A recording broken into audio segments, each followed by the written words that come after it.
we're on the diving board about to jump into the deep end. I think we can see this kind of wave of growth that's kind of sinking in every Sunday. There's a little change that makes it a little bit for the better. It's just like we have this huge wave of momentum, and I almost feel like we're on the edge of this diving board, and we're not getting ready to jump, but like we're like in the midst of jumping in to this deep pool of what God has set forth for our church.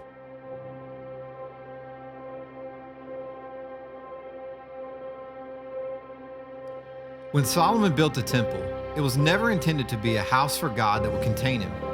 It was one to display his glory and his extravagance. And today as a church, we're not building a house to enjoy God for ourselves. We're building to showcase the glory of the Lord to our community. We want our community to see we are here to stay and ready to make an impact. Our visible presence on 16 should bring comfort to our community. It should represent the goodness of God through our generosity. It should be a symbol of hope to those who are hurting because they know that we care. It should help those far from God see the grace of God that is ready to make them new through the shed blood of Christ.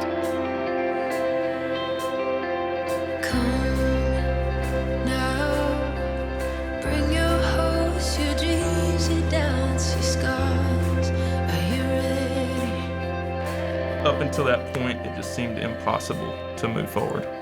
Even though I wanted to, I had no clue how or if it was going to happen.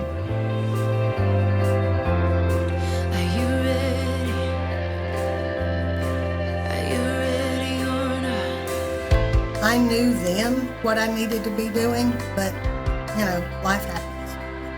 And it took me down the wrong path. No idea where I was going or why I was moving or what I was getting into. Even though I had been to church before and I identified as a Christian, I did not have a relationship with Christ. I started to church, and I haven't left. I feel like I trust him more. I found the meaning of life. I'm completely different now from a year ago. I know the cool thing to do is to hate on the church today. They say it's ineffective. It's a waste of resources. It's too inwardly focused. And there's some truth to that, because we're not perfect. But guess what? Neither was the church at its inception. So does that mean we stop investing in it? I have my friends that I've had my entire life that have always been there.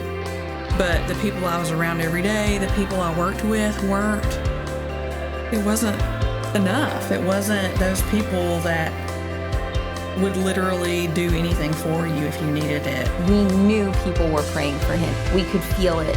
I've never had so many people that barely know me reach out and do things for me. People are going to say, why waste money on a building when people are hungry? Do you know how many missionaries and Bibles we can support for that? Look, it's not about investing in the building, but it's about investing in the people God is using to build his church. Ordinary people, broken people, but a people supernaturally gifted by an extravagant God who has chosen us to advance his message.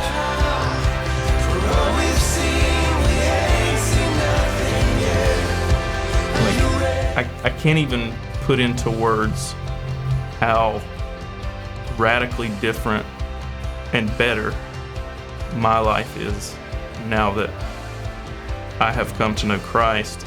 And then that Sunday morning, I got home at 5:30, 6 o'clock in the morning after a long 17, 18-hour day, and I had no problem getting up to get ready to go to church.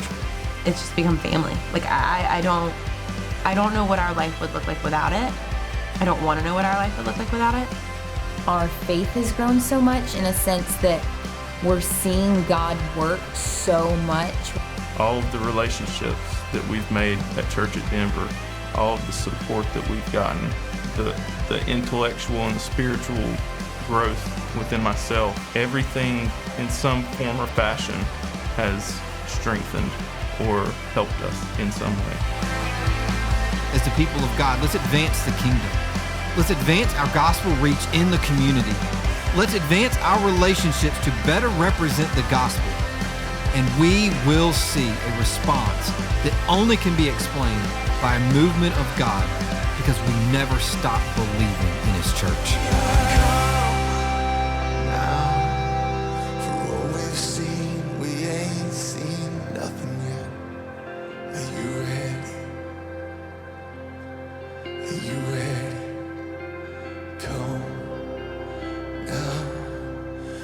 giving him praise for what he's done.